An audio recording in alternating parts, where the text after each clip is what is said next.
അയ്യപ്പ ഭക്തർക്ക് എൻ്റെ നമസ്കാരം. ഇത് പഴയ കാലങ്ങളിൽ വീടുകളിൽ കന്നി അയ്യപ്പന്മാർ ശബരിമലയ്ക്ക് പോകുന്ന സമയത്ത് ചെയ്യുന്ന ചടങ്ങുകളാണ്. അങ്ങനെ വാഴപ്പിണ്ടി കൊണ്ട് ക്ഷേത്രം ഉണ്ടാക്കും. ഇന്നിപ്പോൾ ഇത് വീടുകളിലല്ല, കൂടുതൽ അമ്പലങ്ങളിലാണ് ചെയ്യുന്നത്. ഇത് എൻ്റെ ഒരു ബന്ധു വീട്ടിൽ നടന്ന ചടങ്ങാണ്. അവിടെ 2 കുട്ടികൾ, ചെറിയ കുട്ടികൾ കന്നിമല ചവിട്ടുന്ന അതിന് മുൻപായിട്ട് നടത്തുന്ന അയ്യപ്പ പൂജയാണ്.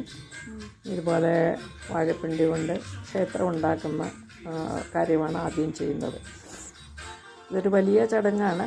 ആദ്യം ക്ഷേത്രം ഉണ്ടാക്കണം, പിന്നെ അത് രാവിലെ മുതൽ അതിൻ്റെ പണി തുടങ്ങും. പിന്നെ വാഴപ്പിണ്ടി, കുരുത്തോല ഒക്കെയാണ് അതിന് ഉപയോഗിക്കുന്നത്. അത് കഴിഞ്ഞ് കഴിഞ്ഞാൽ എല്ലാ ബന്ധുക്കളെയും അയൽക്കാരെയൊക്കെ ക്ഷണിച്ചിട്ടുണ്ടാവും.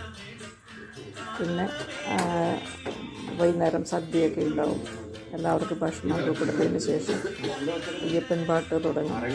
അങ്ങനെ അയ്യപ്പൻ പാട്ടൊക്കെല്ലാം കഴിഞ്ഞ് ആണ് ഇവർ മലയ്ക്ക് പുറപ്പെടുന്നത്. ഇത് കന്നി അയ്യപ്പന്മാർ പോകുന്ന സമയത്താണ് കൂടുതൽ നടത്തുന്നത്. സാധാരണ കന്നി അയ്യപ്പനല്ലാത്ത ആളുകൾ പോകുമ്പോൾ ഇത്തരം ചടങ്ങുകൾ ഇത്ര ഗംഭീരമായിട്ട് നടത്തുക പതിവില്ല.